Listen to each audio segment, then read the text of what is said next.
Last lecture में हमने react native component life cycle के बारे में पढ़ा था। मैंने आपको बताया था इसकी 3 कैटेगरीज हैं, माउंटिंग, अपडेशन और अनमाउंटिंग। और साथ में ये भी हमने बात की थी कि नेक्स्ट लेक्चर में हम प्रॉप्स और स्टेट के बारे में पढ़ेंगे। तो हमारी तरतीब कुछ इस तरह से, सबसे पहले हमने माउंटिंग मेथड्स पढ़े जिसमें कंस्ट्रक्टर कंपोनेंट विल माउंट के बारे में डिस्कस किया कि वो डेप्रिकेट हो गया हुआ है, अगर उसे यूज़ करना हो तो unsafe underscore component will mount से यूज़ करेंगे। उसके बाद रेंडर का फंक्शन कॉल होता है और सबसे एंड में कंपोनेंट डिड माउंट कॉल होता है। सारी डिटेल में हमने बात की कि कंपोनेंट डिड माउंट में एपीआईज कॉल होती हैं और उसके बाद अगर दोबारा से आपको रेंडर का फंक्शन कॉल करना हो तो आप सेट स्टेट यूज़ करते हैं। तो उस लेक्चर में हमने स्टेट के बारे में भी डिस्कस किया था। अब हम नेक्स्ट जो है अनमाउंटिंग के बारे में पढ़ेंगे, उसके बाद अपडेशन के बारे में पढ़ेंगे। लेकिन अनमाउंटिंग से पहले स्टेट और प्रॉप्स के बारे में भी आज के लेक्चर में हम डिस्कस करेंगे। तो लास्ट लेक्चर में मैंने आपको बताया था स्टेट का ताल्लुक एक कंपोनेंट के लेवल से है। लाइक ये कंपोनेंट है, इसका नाम है लॉगिन। तो इसके अंदर आप यहाँ पे स्टेट डिफाइन करेंगे तो ये स्टेट जो है ये लॉगिन के कंपोनेंट जो यहाँ से स्टार्ट होता है, लॉगिन कंपोनेंट, और ये एंड तक, यहाँ तक, इसकी रेंज स्टेट की यहाँ तक है। तो ये सिर्फ एक कंपोनेंट लेवल का है। प्रॉप्स के बारे में आपको बताया था मैंने। Props basically parent to child data transfer होता है। पेरेंट से चाइल्ड से क्या मुराद है ये देखें, मैं आपको आउटपुट दिखाता हूँ। ये हमारा पहला व्यू कंट्रोलर जिसका नाम मैंने लॉगिन रख दिया। लॉगिन पे जब मैं क्लिक करके इधर रजिस्टर पे क्लिक करके नए व्यू कंट्रोलर पे जाता हूँ जिसका नाम रजिस्टर है, तो प्रॉप्स जो है इस दौरान अपना डेटा जो है ट्रांसफ़र करती है। लाइक आप अगर चाह रहे हैं कि आप लॉगिन के कंट्रोलर से डेटा लेके रजिस्टर के कंपोनेंट पे लेके जाएं तो वो उसके लिए आप प्रॉप्स यूज़ करेंगे। वो मैं आपको बताता हूँ किस तरह से यूज़ होगा। तो सबसे पहले हम लॉगिन के कंट्रोलर में आते हैं, कंपोनेंट में आते हैं। ये देखिए ऑन प्रेस लर्न मोर, ये बेसिकली वो फंक्शन है जिस पे प्रेस करने के बाद हम नेक्स्ट कंट्रोलर में चले जाते हैं। नेविगेशन का टॉपिक चूँकि हम पढ़ चुके हैं तो इसकी डिटेल में हम नहीं जा रहे कि किस तरह नेविगेट होता है। अभी फ़िलहाल हम प्रॉप्स के बारे में पढ़ रहे हैं। ऑन प्रेस लर्न मोर, इसमें आपने एक वेरिएबल ले लिया, इसका नाम है कंपेयर। इसमें एक वैल्यू ले ली, I am testing props value. अब मैं चाह रहा हूँ ये वैल्यू मैं अपने साथ ले जाऊँ रजिस्टर कंट्रोलर में। तो this dot props dot navigation dot navigate register, ये कोड तो लिखना ही लिखना है आगे जाने के लिए, जबकि इसमें साथ में आप ब्रैकेट में लिख देंगे कंपेयर कॉलन कंपेयर, यानी कि इस वैल्यू को, कंपेयर की इस वैल्यू को, इस वेरिएबल को साथ ले जाओ। तो जो ही हम ऑन प्रेस का बटन प्रेस करेंगे तो हम रजिस्टर के कंट्रोलर में आ जाएंगे। अब यहाँ पे थोड़ा सा ट्रिकी है, ट्रिकी तो नहीं कह सकते, थोड़ा सा लेंथी प्रोसेस है।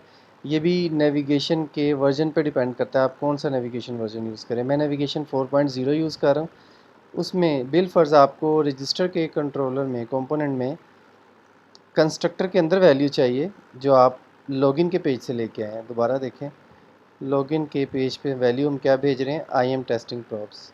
किस वेरिएबल में भेज रहे हैं, उस वेरिएबल का नाम है कंपेयर। तो रजिस्टर में आ जाए, मुझे चाहिए कंस्ट्रक्टर के अंदर मैंने लिखा console dot log I am testing props. ये आपने याद रखना है, props dot navigation dot state dot params, ये तो लिखना ही लिखना है। एंड में वेरिएबल का नाम लिखना है जो आपको पता है कंपेयर है।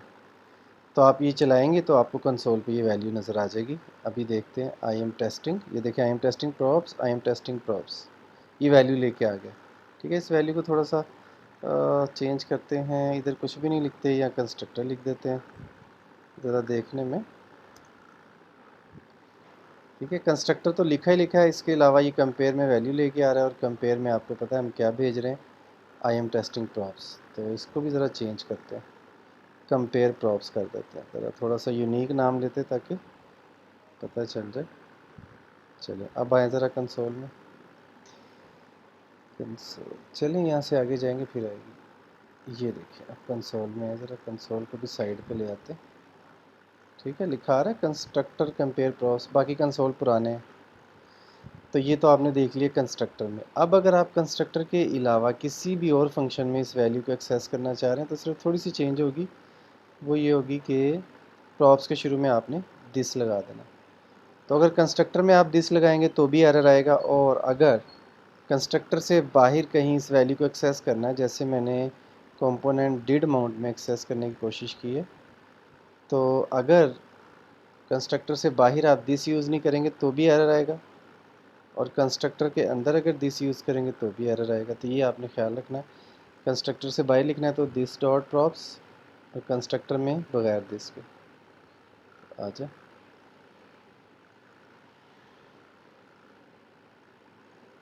ये देखिए, बेसिकली इधर भी हमने कंस्ट्रक्टर लिख दिया, इसको डिड, इसका नाम डिड रख देते हैं ताकि पता चले कोई चेंज आई है।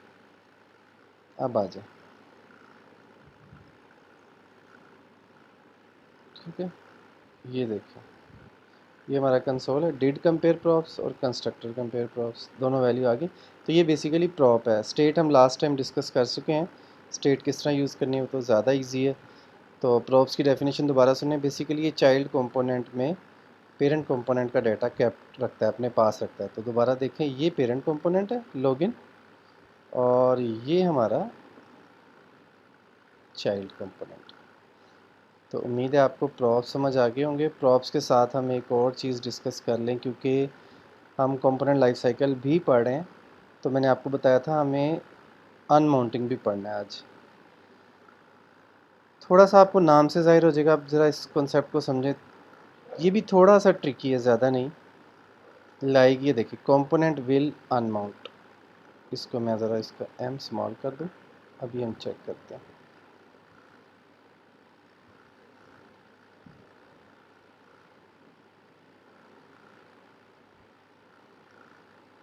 ये देखिए, रजिस्टर विल अनमाउंट, ठीक है।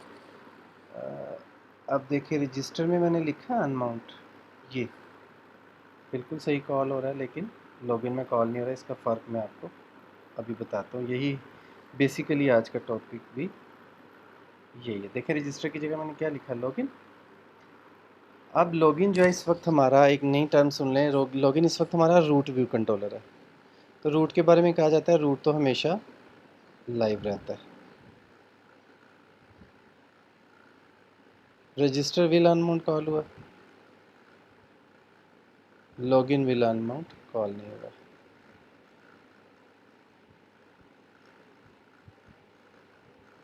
ठीक है, ये रूट व्यू कंट्रोलर है, ये रजिस्टर व्यू कंट्रोलर है। और यहाँ से जब हम वापस आए तो आपने देखा कि रजिस्टर विल अनमाउंट कॉल होता है,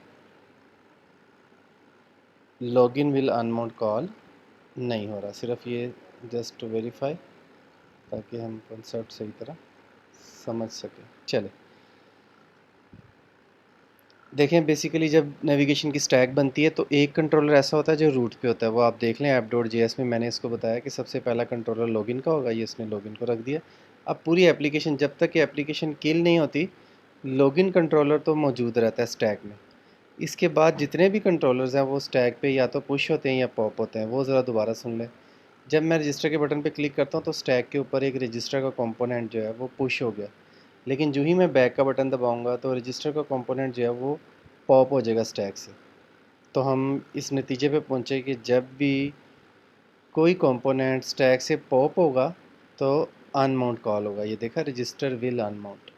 तो ये मैं आपको बार बार इसलिए दिखा रहा हूँ कि आपने देखा कि लॉगिन वाला रजिस्टर विल अनमाउंट कॉल नहीं होता, रजिस्टर वाला अनमाउंट कॉल हो रहा है। ये देखें,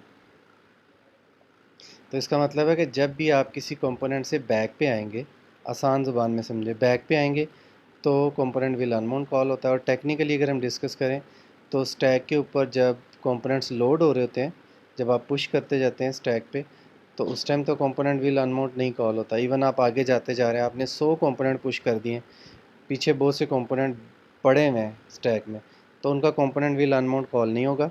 लेकिन जो ही आप बैक आना शुरू होंगे, जिस कंपोनेंट से आप बैक आए उसका कंपोनेंट विल अनमाउंट कॉल होगा।